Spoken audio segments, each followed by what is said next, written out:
What's up guys, and welcome back to the channel. In today's video we are installing the cheapest fender flares that I could find for my JL Wrangler. I got this box here from Amazon. I'll have a link to this exact part down in the description if you'd like to put these on your own Wrangler. Maddie is going to help us out. What is in here, huh?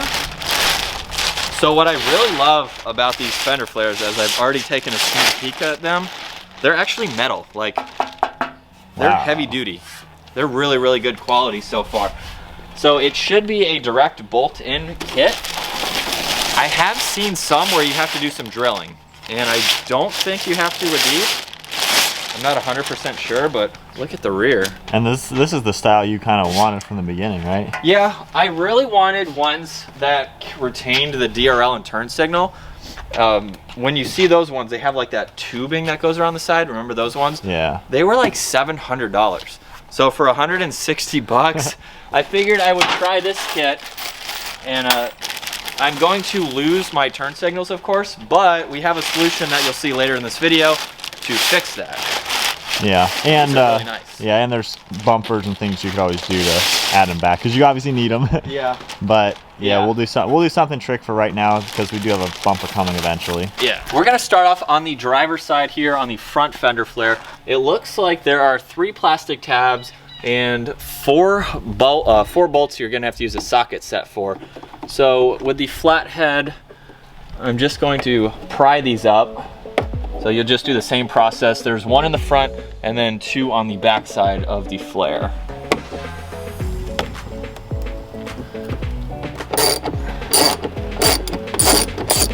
I'm just gonna start slowly wiggling this flare out from the front. And, oh, you know what? What? There's 3 more tabs. Dang. On the inside. So I did break one already. I'll go ahead and tell you guys that. I snapped one off the back here. You kind of just have to take your time and wiggle them out. The other one actually slipped right through the hole, so it's still on the back side. But there are 3 more. There are 1, 2, and 3. All right, round 2. With all of those out, that makes it a lot easier, isn't it? Doesn't it? Generally speaking, yeah. Generally speaking, yeah. So it helps to have all the parts removed. There's gonna be a round 3. There's 1 more back there. Oh, Maddie. What do we do with him? Hey, you know what? At least you guys know. Even Maddie's just staring like she doesn't even know. We're pretty sure these are some kind of rivet, and I just put my pressure in between and just kind of popped it apart. So if I can get it out now, we can get a better look. There we go. At what I did.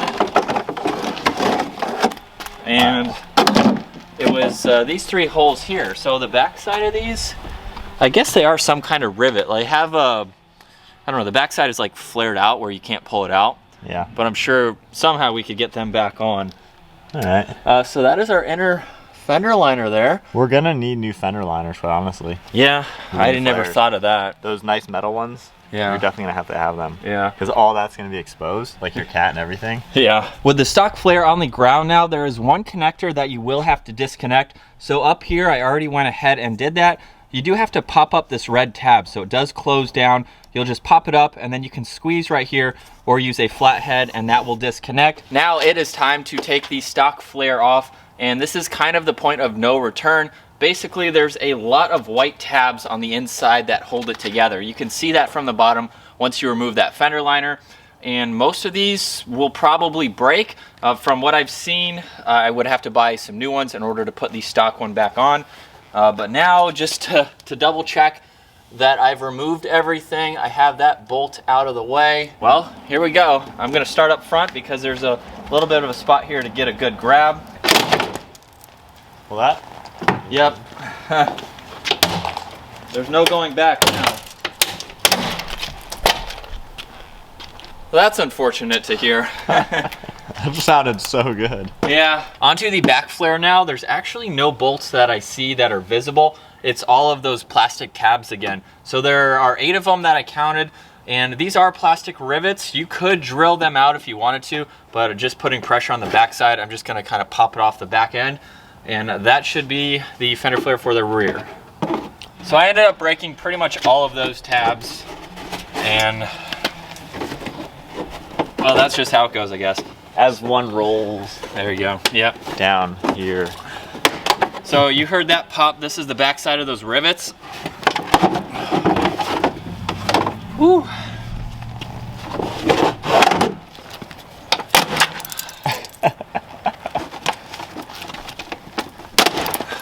hate it, man. All right. That sounded just amazing. Yeah, that's not what we like to do on the channel, but it can go back to stock. The channel of I mod my car to go back to stock. Yeah. Although I'm sure you can get a pack of these plastic things for real cheap. Yeah, they won't be that much, so it should be easy to go back to stock. So we got to figure out how many holes there are per fender, Got a lot of these how many things. bolts there are, and what washers go with what bolts. Put a washer and a nut to a bolt, and then we'll count how many we have, what bolts go with what washers. How many did you say? We have 10 in the fronts, 13 in the rears. Okay. We have 18 of these like rivet nuts or whatever. So that's 9 and 9. So I think we need to match up the flares to figure out what holes on the Jeep are going to be used. Right. To see if they need one of these, Right. one of those, or one of those. Well, Brian and I just took like 15 minutes off of camera to organize all of these bolts. There are no instructions with this kit, so you kind of just have to piece it together how you'd like to. But with that being said, all these rivets here, we kind of calculated you need one for each side up front, and that's going to be this lower hole right here. The rest of them you can actually reach. You can put your finger back there and use all of the other ones, and the rest are going to be a combination of the skinnier bolts you saw and the thicker ones. So unfortunately they're not kind of all even, but it works. We'll at least make them even. So yeah, we'll do a little bit of everything. So we are hoping that I just have to tap this in. Unfortunately, my fingers are not long enough to, you know, hold this. Can I hold it? Yeah. That's some real trust.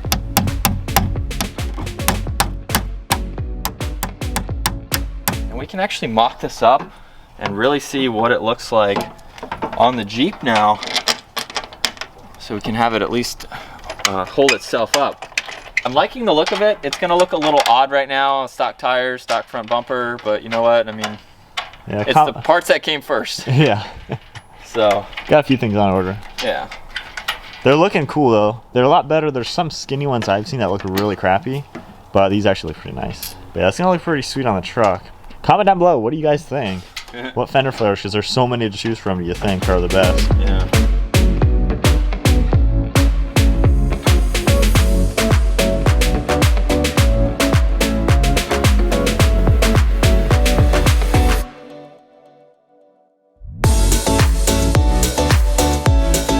So far, aside from the stock tires and the stock front bumper, look at how this has changed the front end of the Jeep versus the stock. Even just this angle right here, they're huge, they're bulky, they got the light on them, and now we have the thin flares, which actually would give a lot more clearance for larger tires without putting a lift on it. You can see just how much space is behind that front tire and the fender flare. And then if we come over to the driver's side here, look at all that not as much space and the wheel well. So I'm really digging them. For the price, I think they are really cool so far. On to the passenger side now. This one's going to go a lot quicker. All right. Wow, that was easy, dude. Super easy. Way easier than the other side. Let's get the front done. Love it. And the final fender for the day. Hopefully we can get this on super quick. Oh, there we go. Look at the size of this thing, man. Big hunk of Just plastic. covers everything. We've now finished up with all of the fender flares, and if you can look aside from the fact that I have a stock front bumper and stock wheels, they look really cool. A lift, tires, and a new front bumper will be coming at some point, but I just decided to get these first. So what we're doing, because we lost the turn signal, the DRLs up front, we learned this trick when we were installing my new headlights. We are going to turn the DRLs in my headlights into the turn signals. And in North Carolina, it's legal to have white or amber turn signals. So now I'm going from amber to white, which is the DRLs of the headlights. And keep in mind, this is still temporary until the This bumper is temporary, comes, yes. because you can't really see them from the side. Yes, but So- it'll get me legal For a little for while. the time being. Yeah. Yes, so this is not permanent, but it's a cool solution that we, happy accident really. Yeah, so let's show them what we're looking at Okay. and show them how it works. Here we go. So there's the LED turn signal that is no longer in the fender flare, and that is our new turn signal in the headlight. Headlights still work. So the way we did this, we basically took the entire wiring harness out of the stock fender flares. So we had that plugged into the original plug, and then the wires tucked up into this part of the truck, and then the wires coming out here, and then this black wire came off of these headlights for those DRLs, and rather than splicing it into the DRL, it's now spliced into the turn signal, and we've unplugged the actual bulb for the turn signal. So now we're gonna tape all this up so it's nice and watertight, put them away, and we have temporary, safe, and legal turn signals. So we are all finished up with the fender flare installation now on the JL Wrangler and getting our lights up front legal. For well under $200, I think this is a really awesome kit. And now you can see by happy accident, we have legal turn signals up front. But they actually do look good, and you can see turn them this from around a here. pretty good angle. Yeah. So I'm actually not too worried about that. Oh yeah, for the turn signals. Yeah, pretty sweet.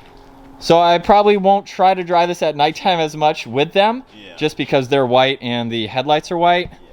But at some point I will be changing them up for sure. Let's go ahead and take a closer look at all the fender flares. So here is the front. You can see how much more of that tire you can see. And then when I get larger tires, even without a lift, I think I'm gonna get larger tires first. It just gives you a lot more clearance for everything.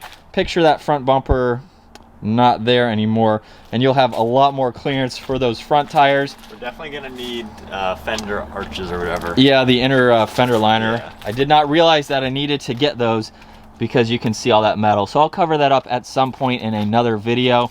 And they just give it a really cool look. Now, one thing that I don't like, look at how the rear tire is still inside. So whoa, we need to space that, Look at that. with larger tires and wheels. The fronts do stick out. But I think that's gonna wrap it up for the installation of fender flares on the JL Wrangler. I hope you guys enjoyed today's video. Definitely check out the Amazon link to these products down below. I highly recommend them. I think it's really good, bang for the buck. But if you enjoyed today's video, give it a huge thumbs up. Consider smashing that subscribe button. We'll see you guys in the next video.